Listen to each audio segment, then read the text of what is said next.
Hello, my name is Rebecca. In this story, I will share how my first time happened with all the details. I will tell how my cousin took my virginity. Since I was young, I was always very forward, very much into catching the eyes of men. I loved teasing boys, especially older men. The boys my age were always chasing me, wanting at all costs to be my first. I always managed to dodge them. Deep down, I wanted to know what it was like, but I was afraid of people finding out. It would have to be with someone who knew how to keep a secret. In small towns, the walls have eyes, and in my situation, the ideal would be to wait until after marriage. My father raised 3 daughters the best way he could. He is very strict and protective, doesn't let us go out much. He always used to threaten the boys who got too close. However, one thing he didn't know was that I felt constant butterflies in my stomach whenever my cousin was at our house. Every time I passed through the living room or the room he was in, his gaze would follow me. He would devour me with his eyes, but never had the courage to try anything. Obviously, I always believed it would stay that way. I was used to it, but it didn't hurt to play a little with it, right? He was around 30 years old at the time. He was the youngest of my father's brothers. He lived close to our house, was married, and had a 7-year-old son at the time. I remember the times we went to the river to swim on weekends with the whole family. He always found a way to grab me in the river. It turned me on when I felt his arousal brushing against my thigh. He always pretended to be playing and would touch my curves when we were in a more hidden spot. He used to ask me about boyfriends, and that only reinforced what I thought he wanted from me. Over time, this became my little private adventure. When I heard he was coming over, I could practically feel myself getting wet. And he always made sure to come alone because when he brought his wife and son, it wasn't as fun. When the environment was favorable, with just the 2 of us in the same room, I would tease him a little. I would let my nipples peek out of the loose tops I wore. I would bend over, pretending to pick something up from the floor, so my little girl would show when I was wearing a mini skirt. Then I would run back to my room when I felt my dad was about to show up. I was very mischievous, always provoking him. I would always notice the bulge in his pants. He definitely made sure I saw how he was because of me. By this time, I was already touching myself. So, since I had no other option, I used these moments as fuel for a delicious self-love session before bed. And I'm sure my cousin was also sharpening his thoughts about me. In the town where I lived, it was common to have soccer matches between villages, and even today, it's common for everyone to go to the games by truck. The fans, the players, everyone would go together in the truck. My cousin played soccer at the time. There was one weekend when his wife and son had gone to visit her parents in the neighboring town. He didn't want to go to the game alone and invited me. I accepted because I knew there would always be a barbecue and lots of music after the game. The problem would be convincing my dad, which I initially thought my cousin wouldn't be able to do. But maybe because he was a good salesman and had a lot of experience with persuasion, using clever words, and his ability to handle his brother's concerns, he kept emphasizing that we would come back early, and that, since he was family, I would be in good hands. He talked a bit more about how it was important for me to go out and get to know the town better, and that my mom not only allowed it but liked the idea. And just like that, he convinced my old man. I was very happy, but I could see in my cousin's face that he was much happier than I was. So, on Sunday morning, the day of the game, I wore a short white skirt, a loose top, and sandals. I was excited to go to the soccer match. There were a lot of people to fit in the truck. My cousin lifted me into the truck and climbed in after me. He sat down, and since I was wearing a short skirt, I decided to stand. My mischievous cousin told me I wouldn't be able to stand without falling and asked me to sit on his lap. After some reluctance, I ended up agreeing and sat on his lap. The trip took about an hour. It didn't take long for me to start feeling that my cousin was very excited by the rocking of the truck.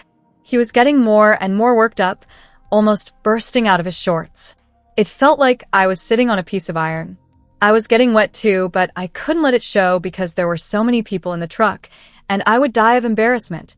My cousin would look at me and give me a sly smile. He was enjoying all of this, of course. And I'll be honest, so was I. When he said we were arriving, he made sure I sat lower on his thighs. Then he could relax his massive arousal a bit, which I imagine was hurting a lot behind his jeans, desperate to enter somewhere. We arrived at the place, and it took a while for the festivities to start. There were several matches on the field. I could hardly pay attention to any of them. My mind was on the party that would happen afterward. After a lot of boredom, everyone finally returned to the truck to head to the town center, where everything would be ready. Again, my cousin and I were squeezed into the seats, and I, being mischievous, kept finding excuses to move around on his lap while texting my dad, saying I was already heading to the party and would go home from there. Now, at the party, with lots of drinks, barbecue, and music, I danced with the boys and felt my cousin's gaze on me. It seemed like he was jealous of me. After I finished dancing a foro with the boy, my cousin approached and asked me to dance with him. And he didn't let me go. We started drinking together. Wine, beer, cocktails. It was very hot, and I drank whatever was offered to me. My cousin also drank a lot, but he was hard to knock down. He was always attentive to make sure I didn't overdo it and get too drunk. Since I don't usually drink, I started feeling really bad. I could hardly dance properly. I was very tipsy. My cousin, realizing it wasn't a good idea to stay there, suggested we go home around 8 p.m. But my dad won't like it if I come home like this, I said, still holding a small bottle, planning to stop drinking and let the effects wear off. That's true. He'll be furious that you drank, he said. Let's go to your house first until the effects wear off, I said. And by his smile, I knew I couldn't have said anything better. He held back his excitement, took my hand, and we walked through the crowd to his friend. He asked if the friend was leaving now. The friend said no. I noticed they were both talking about me and my state. Of course, I laughed at that because at that moment I pretended to be more drunk than I really was to facilitate the unspoken plan my cousin and I were setting up.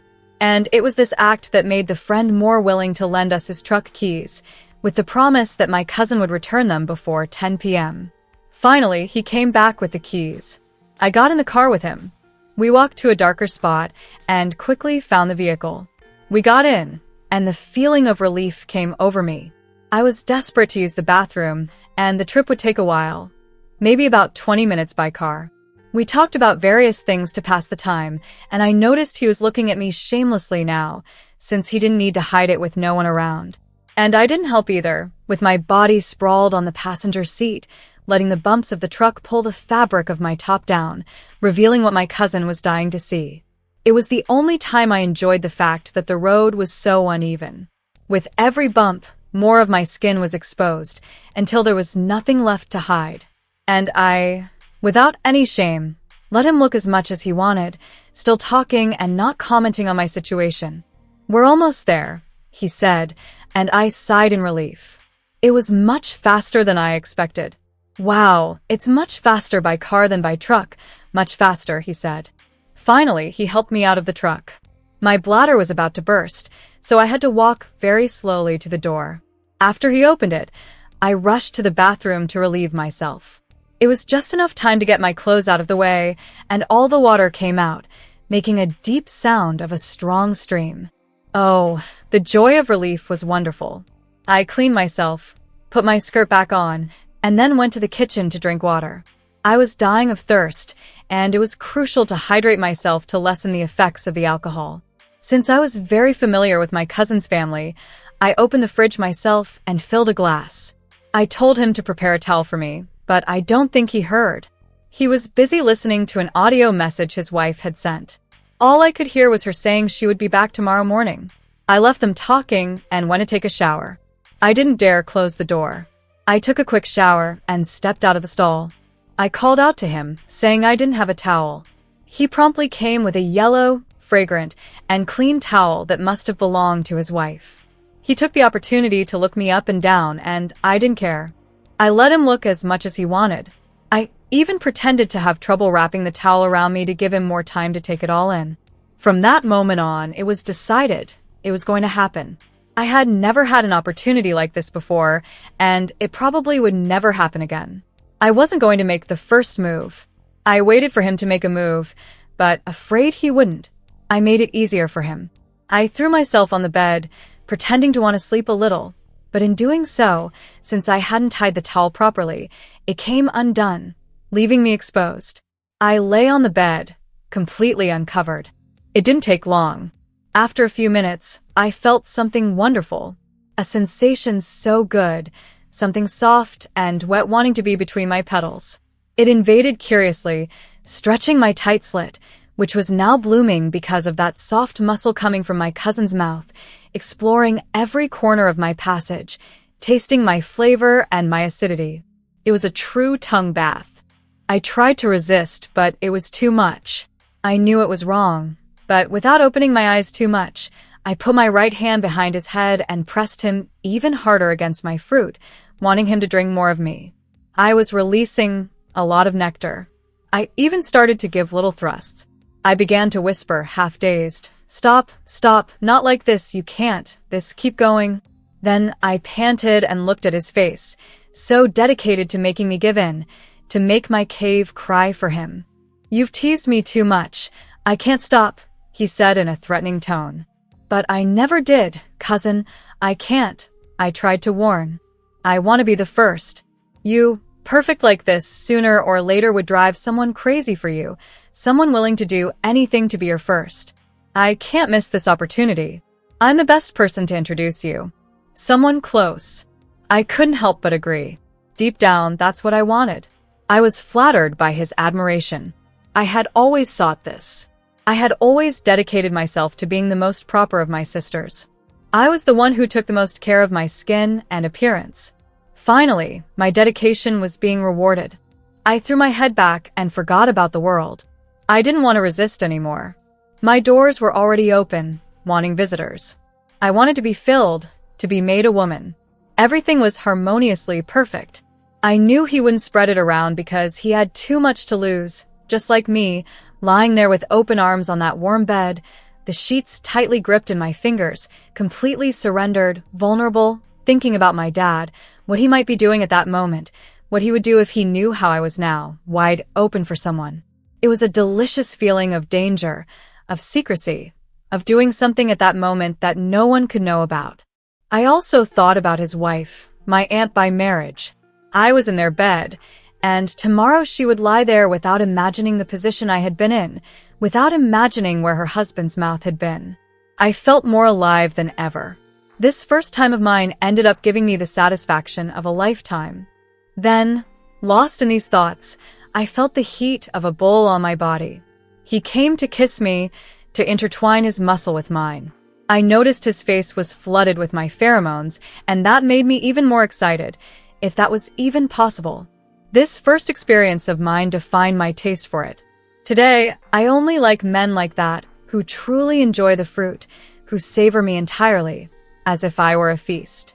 Men who like to spend the whole day with my taste in their mouths, who enjoy all the flavors I have to offer, who go deep to find my essence. After a lot of foreplay, he moved further up my body and guided my head to another place. The heat grew stronger right on my face. A masculine smell took over the air I was breathing, and my mouth was filled with flesh. I had no experience, and he simply kept pushing and pulling that part of him into my mouth, gently and as far as I could take it, and then he would pull back. I gathered courage and put one hand on his base, holding it firmly. I stayed there dedicated for about 5 minutes, losing all my saliva in that oral worship. Over time, everything became slippery with my fluids, and everything slid perfectly. By that point, even the fear of my dad had faded. My cousin told me to relax, grabbed me by the waist, and made me turn over for him, positioning me to take him. I felt a brush in my entrance, and got scared it would hurt. I started panting softly. Since everything was already very slippery, fitting the first piece wouldn't be a problem. I pressed my face into the mattress and left the passage free. The visitor, who wanted to know me from the inside, stopped a little before halfway, pushed a bit harder to get through, and then I felt something pop inside me. Milliseconds later, a complete filling took me out of this world. I let out a scream from the depths of my chest. My cousin immediately told me to shut up. I stifled the second scream with a pillow and let my dear cousin work on me. I was his now. He could do whatever he wanted with me, and he did. His thrusts became violent and bold. He worked on me as if I were a full-grown woman, as if he had been eating the same thing for a long time and now could taste something much better. I could feel his hunger. I being a good girl, panted softly and delicately. I was loving it. It was the thing I had wanted to try my whole life. I had always been very curious. For a long time, I had heard it was very good, but I had no idea it was this good. I think the little noises I made while being taken made that man even more aggressive. The only sounds in the room were flesh slapping, growls of a man, and the weakness of a girl who was almost crying from the wonderful sensation her cousin was giving her. "Cousin," I said amidst the noise. "Cousin, I'm going to," and there was no stopping it. My whole body was hit by the best sensation in the world. I trembled uncontrollably, still with him inside me. My cousin held me so I wouldn't escape his grip and continued his work until, suddenly, he pulled out and told me to open my mouth. I obeyed and was graced with a delicious, strong-smelling and virile shot, similar to chlorine, coming from his shaft. I think it was 4 big jets and 2 smaller ones that filled my mouth. "Swallow," he said, and slapped me. I was in shock. How could he? But it was the right thing to do, because that's when I fully discovered myself. That's when I knew what it was like to be treated by a man, and from then on, I didn't want anything less. With a single movement, I took all his seed inside me, leaving my mouth empty again. He went to the shower without saying anything at first. I thought he might be regretting it. I lay there, all hot and tired, breathing heavily, happy to finally be a complete woman. I could hardly wait to tell my friends that I now knew how good it was, but I wouldn't. If I told, maybe I would never be given like that again to my cousin. The secret had to be kept. When my cousin came back, he seemed very excited. We talked a bit, and we did it 2 more times before finally returning to the responsibility of actually going home, calling my dad, and saying we were on our way. My cousin still had to return the car. I checked the time on my phone, and it was 9:30. We could still get home as if nothing had happened. In fact, you couldn't even tell I had been.